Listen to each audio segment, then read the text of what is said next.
যে সে কারিমুল্লাহ হয়া নবীর সাথে দেখা করছে।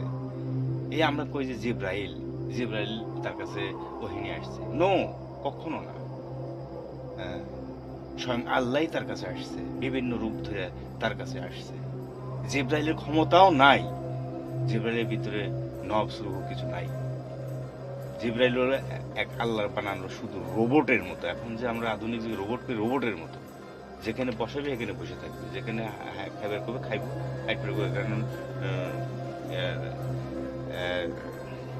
তোমার কি ফেরেস্তাদের কোনো অধিকার নাই, জিব্রাইল ফেরেস্তাদের কোনো অধিকার নাই যে এরা এদের এইটুকুন শুধু এরা নিয়ে এসছে শুধু মানব জাতি এবং জিন জাতির সেবা করার জন্য, শুধু জাতিকেই সেবা করার জন্য। আমার সেবা করার আল্লাহ ফেরেশতাকে বানাইছে, হ্যাঁ, সেবা করার জন্য, কিন্তু ওহির জন্য আদান প্রদান করার জন্য।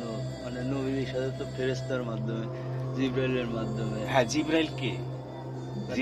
জিব্রাইলকে বানাইছে আল্লাহ, তার কাছ থেকে ওহী লিয়ে এসে, তার কাছ থেকে বার্তা লিয়ে এসে নবীর কাছে দেওয়া, নো, কখনো না। আল্লাহই কারিমুল্লাহ, সে নিজেই মানে যে বিভিন্ন রূপে নবীর কাছে আসে।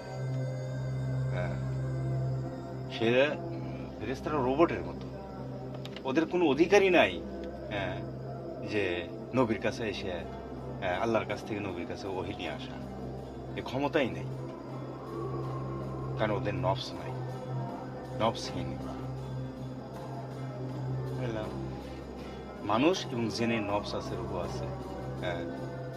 মানুষের সেবা করার জন্য শুধু জিন একে সৃষ্টি করছে, ফেরেশতাদের সৃষ্টি করছে। আর সে কোন মানুষকে সেবা করার জন্য সৃষ্টি করছে?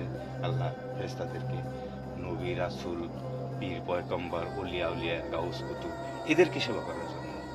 আমার মতো পাপিষ্ঠ লোক, তোমার মতো পাপিষ্ঠ লোকে সেবা করার জন্য ফেরেশতাদের বানায় নাই। এরা সবসময়, ফেরেশতারা সবসময় নিয়োজিত আছে নবী রাসূলের মানে যে সেবা করার জন্য। তাহলে আমরা যে লিখি, তো আমরা তো যা যা কি বলে যে ফেরেশতারা তো এইসব রাখতেছে। কিসের ফেরেশতা হিসাব রাখতেছে? এই যে আমরা যা গুনাহ করতেছি, যা হ্যাঁ, নেকি করতেছি, দুই কাঁধে দুই ফেরেশতা আছে। হ্যাঁ, দুই কাঁধে দুই ফেরেশতা, কিরামান কাতিবিন, তারা হিসাব রাখতেছে। এরা হিসাব রাখতেছে। কিরামান কাতিবিন, লিখি ধরো ওরা হইতেছে, ফেরেশতা না, আমরা ধরো ওদেরকে ফেরেশতা বলা যাবে না। ওরা সম্মানিত লেখক, ওরা ফেরেশতা নয়। কোন হাদিস কোরআনে নাই যে এরা ফেরেশতা, দুই কাঁধে কিরামান কাতিবিন বসে আছে, এরা ফেরেশতা। এরা সম্মানিত লেখক, এরা ফেরেশতা নয়। কখনো ফেরেশতা প্রমাণ করতে পারবে